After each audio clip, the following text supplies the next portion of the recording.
Hello, everybody. This is Rob Fredette with the podcast Hodgepod, and welcome back for another episode.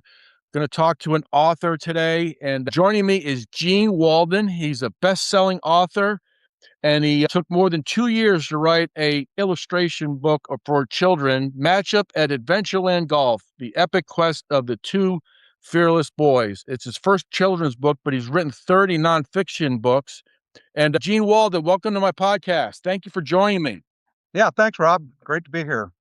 Yes, thank you so much. You have quite the career. You've also contributed to the Wall Street Journal and Investors Business Daily. And I can remember my father, when he came home from work, he always had a Wall Street Journal. He read it religiously every day. So Yeah, quite a paper. Yeah.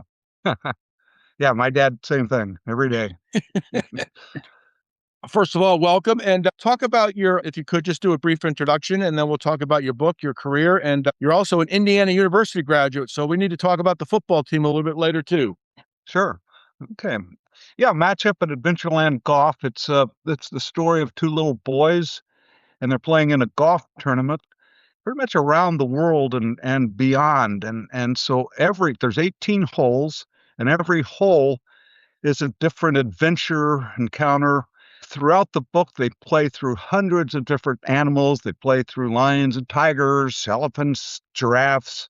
They get chased by bulls. They get snapped at by a rattlesnake. And so every hole is a bit of an adventure, but they also meet people like Arnold Palmer and Tiger Woods and Jack Nicklaus. They run into them. And so it's these two little boys, and they really don't like each other at first, but over the course of the 18 holes, they have to help each other along the way to get through all these challenges and then become fast friends.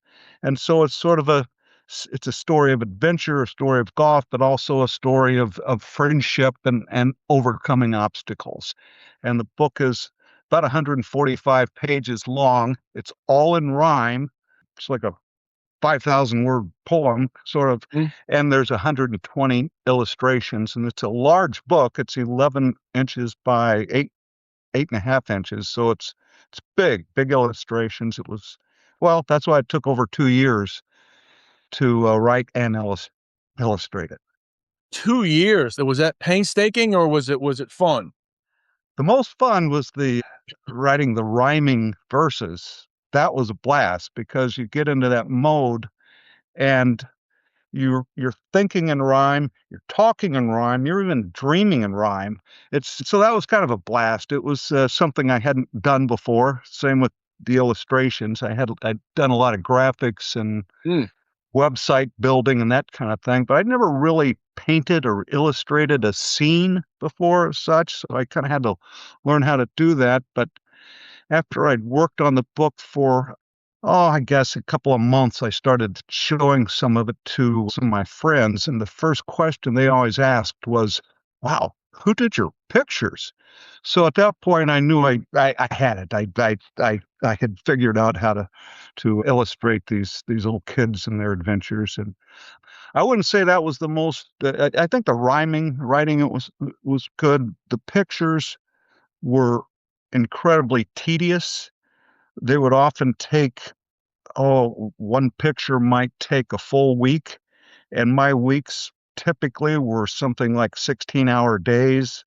Wow. 6-7 days a week, and sometimes I probably had 50 to 100 all-nighters during that 2-year period. So that was very, very tedious to get them done, but I didn't really have a deadline, so I just worked until I was completely satisfied with them. I've had multiple authors that I've talked to over the last few years on my podcast, and you had a major discipline. You said you pulled all-nighters while you were doing that, and 16 to 20-hour days. Discipline is really key when you're writing any type of book. Yeah, I think that comes from, I started my career as a reporter, and there were mornings where I would write 14 or 15 little stories before deadline. And so I kind of got into that mode of the work ethic, and then started writing books in about 1989, and I wrote 30 around 30. You kind of lose track after a while. Some were co-written, some were post-written, but so I it's in the 30 range, and most were things like the 100 best stocks to own in America, which I wrote 7 editions of that, and they were 400-page books, and so I that took a lot of discipline too. So I kind of get in the book writing business, and discipline, persistence is just part of the prescription. Exactly. You said you wrote some books on the stock market, and the stock market's really killing it right now, over 50,000. Isn't that amazing? Yeah, it's been a good run the last few years. That was the other thing. I left my job to write this book, and fortunately, the stock market was doing very well the whole time. So it was not quite the economic sacrifice that it could have been. Yeah, 401ks do really well when the stock market is really killing it like it is now. So that's great. Exactly. Yeah. You've written nonfiction books. You've written about the stock market. You've also contributed to the Wall Street Journal. What made you write a book you took 2 years to write here, and with your illustrations and your poems?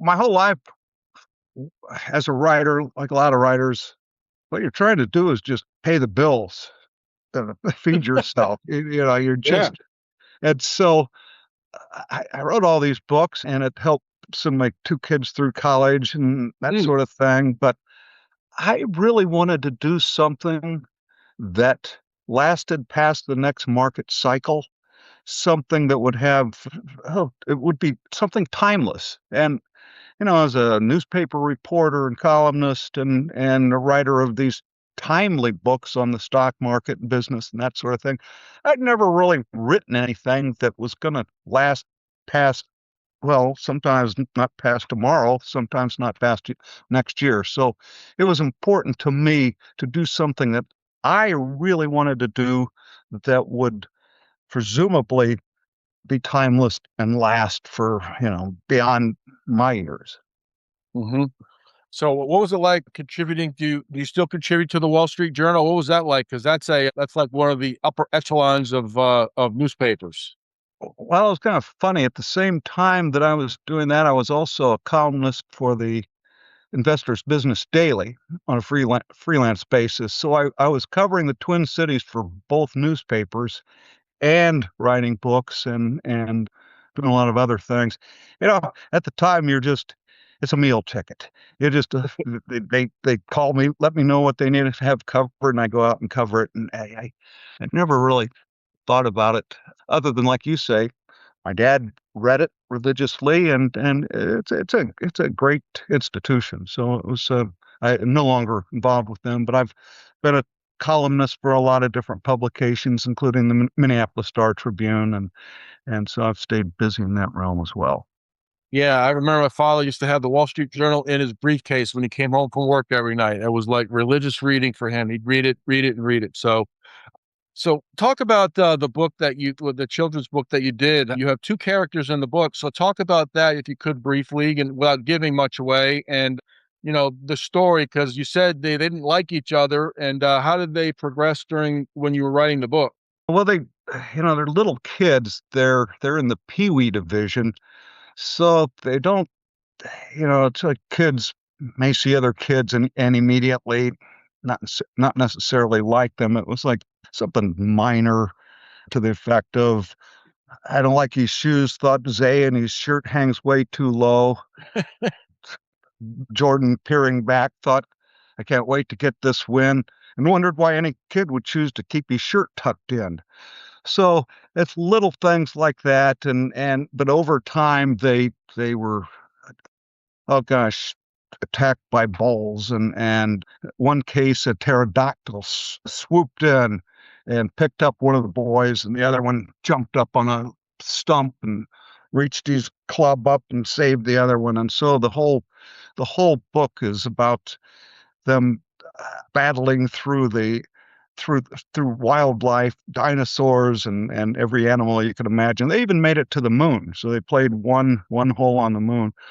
I think it's a good book for kids to learn about wildlife and animals and, again, interaction with other people, other kids, They meet strangers along the way who help them. Hmm.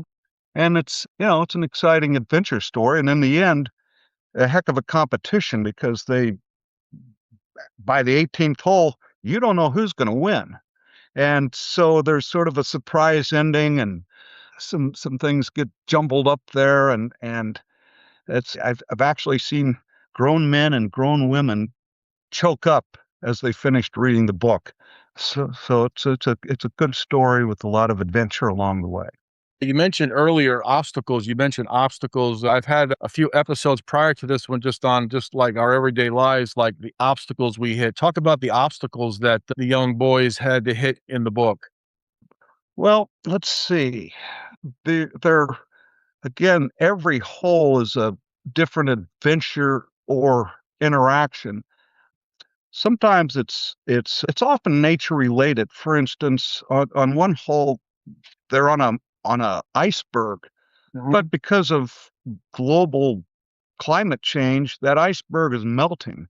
So they've got to figure out how to get across the iceberg, and it starts to crack, and so they run through there, and the green is broken from the rest of the iceberg, and a polar bear swims up and helps them. It floats them across to the green.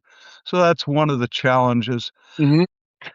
It could be other things like a rattlesnake comes up behind them, and the other one of the boys sees his friend's going to get bitten by the rattlesnake, and he sneaks back and chops that rattlesnake out of the way. Another case, a crocodile sneaks up behind them and is ready to snap on just lap up the one of the little kids, and the other kid sticks his putter in the crocodile's mouth so he can't close his mouth on the other little kid. So they Mhm. come up with no animal gets killed. They may get jostled a little bit, but it's all love, all fun and games, and they survive it. All of these challenges and all these risks, and make it through for the final 18 hole. Well, and you're also a golf fan too, right? So you like golf, so that must have been a little bit easier for being a Yeah. golf fan. You play Yeah, golf? I do. I golf quite a bit in the summer here in Minneapolis. Wintertime, we try to find warmer places to play. But yes, I'm pretty decent. I'll shoot oftentimes in the high 70s, low 80s. That's where my range is, and it's a fun game. The In fact, I was playing in Estes Park, Colorado, about 6 years ago in a course called the Estes Park Golf Course, and there's a there was a huge herd of elk on the course when I was playing it, like hundreds of elk, and they were very friendly. They'd sit there with their antlers right next to the green and just watch me putt out. Sometimes I would have to drive around a big group of them. At one point, I was standing there and all these elk in front of me and snow-capped mountains in the back, and I thought, wow, what a perfect idea for a children's picture book Really? to just have them playing through wild animals and beautiful scenery, highlighting the game of golf and the beauty of golf and the Huh. competition. And so that was the moment. It happened. That idea came to me as I was playing golf in Colorado. And 5 years later, I actually rolled out the book. That's a great story on how you can see that is because you don't very literally wildlife like that out on a golf course like that in certain areas like Colorado. That's probably common there, but I'm in Tennessee. You really don't see, you might see deer on a golf course, but not what you saw. Right. Yeah, we see deer. We actually see too many geese here in Minnesota. In fact, I don't think I put any geese in the whole book. I have hundreds of different animals, but we don't like geese on the golf course. They're Yeah, they make a fine mess. somewhere They else. make a Yes, mess. they make a mess. So did the elk. I'll tell you what, I had to putt around a lot of droppings on that course. Yeah, But you got the idea for the book. That's a yeah. great story. And I know it's probably cold in Minneapolis. We just Mhm. had a snowstorm here, ice storm about 3 weeks ago here in Memphis. And today it was 77 degrees. So we got like, and then Sunday it's going to be 41 degrees here. So Oh, the weather goes up and down, but yeah. it's So, crazy. So so Tennessee, I love Tennessee. I spent some time in Nashville. Wow, what a town, what a city. That It's really growing. Yeah, yes, Nashville is a great city. We're about 3 hours west of there, and my wife and I went there back in 2022. That Broadway area, that place is just like unbelievable. Yeah, I had a great grandfather die at the Battle of Franklin, which was the last battle of the Civil War. And so when I went to Nashville, I went to the battle site, and they actually showed me exactly where he was standing when he was Wow. killed. Yeah. So that was an interesting visit. But mhm. My brother used to live in Franklin. I never heard about the Battle of Franklin. There's a lot of historical areas here in Tennessee. There's about an hour east of here. There's a battlefield called Shiloh where there was a battle here, and I've been there once, and it's quite when you go there, it's quite tranquil, but it's also when you look back, there was a battle here. It was one of the ferocious battles Oh in yeah. the Civil War, and when you think about it, all I heard was cicadas and watched deer crossing the battlefield. It was really surreal, but to think that was a battle there is unbelievable. You are an Indiana University graduate, and they just pulled off the greatest sports story probably in the last 25 years, winning the national championship in football. So that was quite an unbelievable achievement for IU. You must have been watching the games. Well, I never missed a minute the whole season, actually. This is something for Indiana. I mean, we were when I went to IU, that's when they hired Bobby Knight. So we had a lot of good years of basketball, but no, until Kurt Signetti arrived in Indiana, there was no hope, no thought of us ever being a contender. Somebody said, "Did you ever think in your entire life that this would happen?" I said, "No, never even considered the thought that Indiana would actually be a competitor, let alone actually win the national championship with a 16-0 record." It was, yeah, it was tremendous. We couldn't. Every IU fan that I know followed along and texted during the games, and it was quite an experience watching those guys win and the way they did it. And I think it was the fact that they were such underdogs. I think when they played Oregon had 55 blue chippers, 4 and 5 star guys. Mm. Anna had, I think, 9. And you'd think, I think the score ended up something like 55-10, and you would have thought that would have been Oregon that won it, but no, it was Indiana. It was just an amazing coaching job, and I think a lot of people loved Indiana, rooted for the underdog. But I'm afraid with this Signetti guy, pretty soon Indiana's going to be one of the hated football powerhouses in the country because they're not going to lose much. After a while, people are going to say, "Okay, we've had enough of this Indiana. Lose, would you?" So, but we've enjoyed the ride, absolutely. Yeah, one thing I didn't realize when before the game, when they're in the college football playoff, Indiana University has the largest living alumni in the United States. I didn't even know that. That was a fascinating stat. Yeah, I didn't either. I started to see that in the last year or so, probably because of the football program. But yeah, that's a pretty good fan base, and they got a lot to celebrate. Now Indiana has the last undefeated championship basketball team and the Right. last undefeated championship football team. So yeah, we're right. I mean, yeah, the last basketball team was 1976. So it's been a while, but yeah, it's been a great ride. Yeah, I remember when they won in 1976. I can remember Kent Benson, Scott May, Quinn Buckner. Probably forgetting somebody else, but those are the 3 players that I remember, 4 players I remember from that team in '76 going undefeated.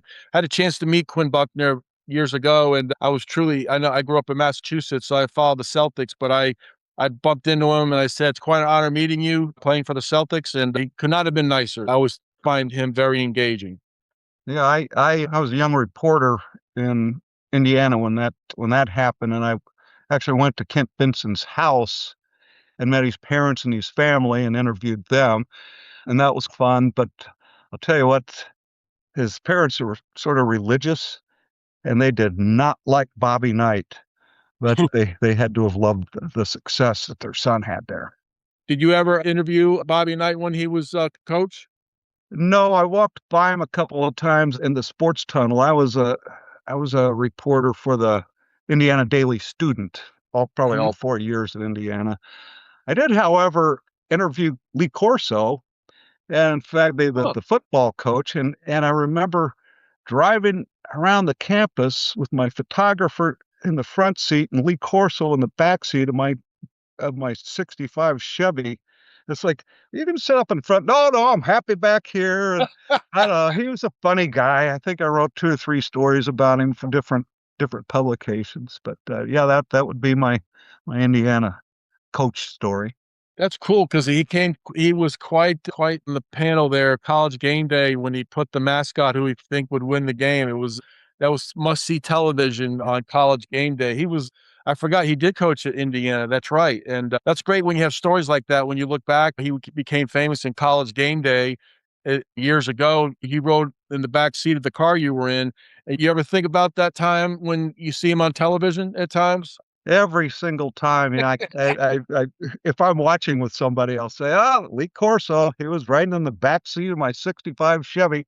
You know what's cool too is like when people like that, when they become famous, it's nice to know that they were nice. Some Yeah, people can be. It's nice to have that great memory.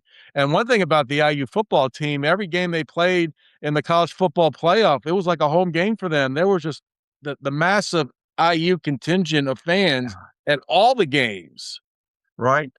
And I thought really what made it a real fairy tale ending is the fact that they had to play the championship game on the other team's home field Exactly. at Miami, and the fans showed up and so did the team, and they still pulled it off. But that was, yeah, it was really some kind of run. I don't know that I've never seen a story like that in college sports or professional sports, and I'm not sure we'll ever see something like that again.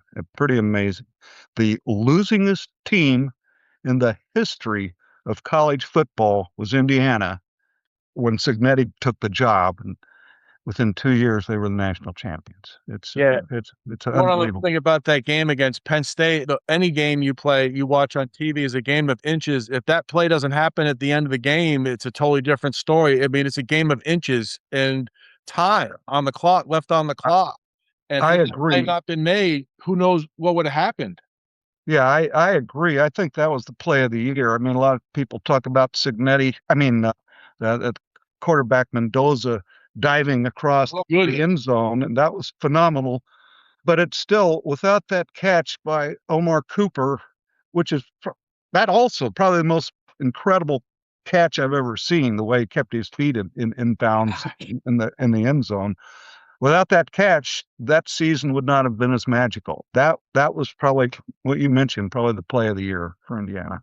That it's just when you look back at it, I mean, there could be hundreds of plays, but that play signified their streak towards the end of the year. Had that play not happened, who knows what would happen, but 16-0 is an incredible achievement. So I just want to talk a little bit about IU. You're an IU grad, and it's quite I love the stories that you gave. It's just when you see people back in the day, it's quite something. It's pretty neat. Talk about like your other books that you wrote. You've written some books on the stock market as well, but you probably had to do some additions or extra additions for those books, right? Yeah, I kind of got onto a theme in the investment world. And the first book I put out was something called "Winning with Your Stockbroker in Good Times and Bad," and didn't sell very well, but it made it. The New York Times featured it as one of the top business finance books of the year, and so the reviews were good, and they asked me to write it. The publisher asked me to write another book and gave me an idea that I kind of altered and turned it into the 100 best stocks to own in America. And that sold tens of thousands of copies. And then I did a second edition and a third edition, and they were all bestsellers. I think that in total, I did 7 editions of the 100 best stocks to own in America, but I also did some spin-offs like the 100 best mutual funds to own in America, maybe 4 editions of that, and then 100 best small stocks and the 100 best tech stocks and that type of thing until I just had enough of the 100 best and moved on with my life. But it was I right a lot of stuff on how to invest, personal finance, and then some books on business and marketing, like Marketing Masters, Secrets of America's Best Companies. So that was my early career, and this matchup at Adventureland Golf, total deviation, completely off track, but without a doubt, much more fun to do this than all of those finance and business and investing books. So you mentioned you were an illustrator. So what you had to come up with a concept for, I guess, the chapters and as you were writing the book. So did that go hand in hand with your writing? The writing was easy. The first thing I did was write the book, and again, it was all in rhyme. So, and again, that was very easy. But then I really liked it. I liked what I'd written, and I said, okay, I've got to make this work. And so I, I wanted to do the illustrations myself.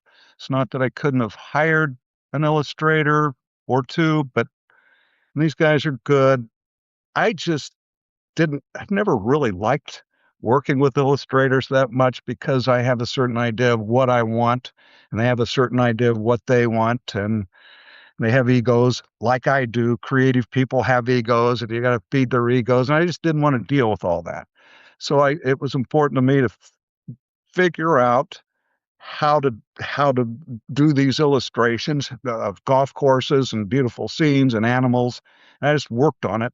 I also used hundreds of photographs of animals, deer and that sort of thing, and mountains and trees, and those things I would cartoonize and drop into these scenes. Mm. The two little boys who are cartoon characters in the book were actually real life boys. And one was my grandson, and the other was the grandson of one of my friends. And I just took hundreds and hundreds of pictures of those boys with the way they were swinging from different angles, below, above, around, and I was able to cartoonize those boys, color their clothes the right way, and set them into these settings. So it looks very realistic. I mean, if you look at this, you would never think, "Oh, this guy's never drawn a picture before." They're people are can be very complimentary of the finished product. Are there any life lessons in the book? I know working together, probably. Are there any life lessons that a couple of them that you could share when you're putting the book together? Well, I think there are, and some are unmentioned. The story, the words tell one story, and the pictures tell another.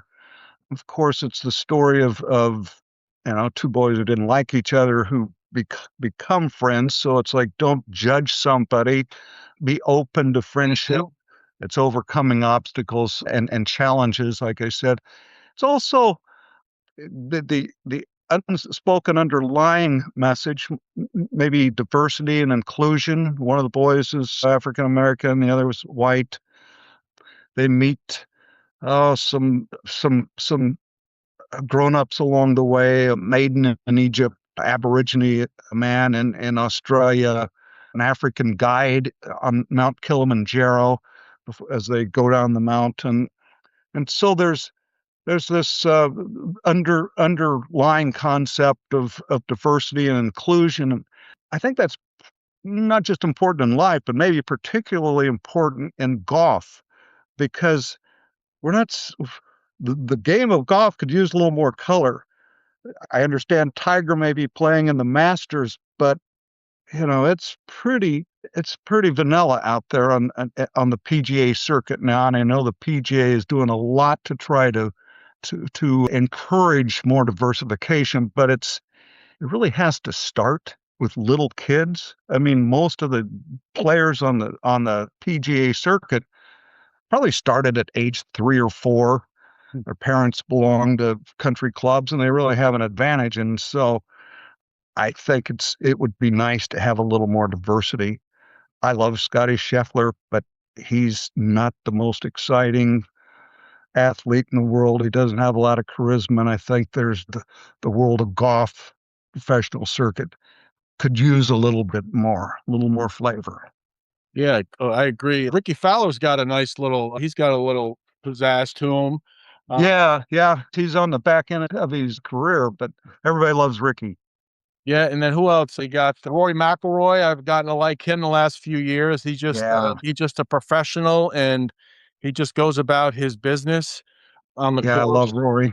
And Fleetwood, Mick Fleetwood is got a little, he's kind of a colorful guy, but no, it's, these guys, Justin Thomas and Jordan Spieth, they're great players and good people. But boy, we need some more characters on the circuit, some more personality there. And it's, I think they lost a lot when the Live tournament came in, and they're starting to get some of those guys back. So maybe that will help a little bit. Yes, I agree. That live may be short lived, and with these You're other right. golfers coming back, no pun Yeah. intended. What is it, the Ryder Cup or the President's Cup, where the crowd was cheering? Was that this year, where the crowd was cheering? And that's what golf needs. Oh, sure. Yeah. That's what that needs. That's excitement.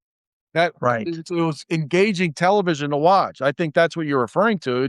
Yeah. It should be like a sporting event, the crowd cheering and screaming and all that good stuff. Yep. Yeah, it's a little too sedate at the moment. Golf could use a little more flair. So, So where can you get the book that you were just referring to, oh, Matchup at sure. Adventureland Golf? Where can you get it, and how has the reception been if it's out on publication? Well, it's available everywhere. The Amazon and available at bookstores. They may not all carry it, but it's available for them to order for you. And you can also buy it at my website, which is, or find out more about it, which is spinspeedbooks.com. That's SPIN speedbooks.com. And so there's a trailer there that shows many of the pictures in the book, so you can get an idea what the book looks like and how that works. And yeah, the reception has been pretty good. We're just launching it. This is probably done half a dozen interviews on the book so far, and a lot to come. But no, I expect a pretty good reception for this, and you have no idea. I mean, this is a whole new world for me. I, with my investment books, I would sell.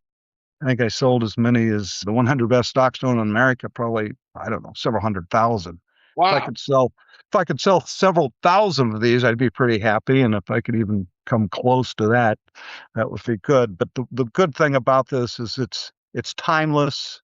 It's not going to go away. It will always be a good story, and so I hope that it will sell and engage children for many years to come. And also with the golf season starting to kick Right. in to start, maybe this will help ignite it as well. Yes. You can get Gene's website again is spinspeedbooks.com.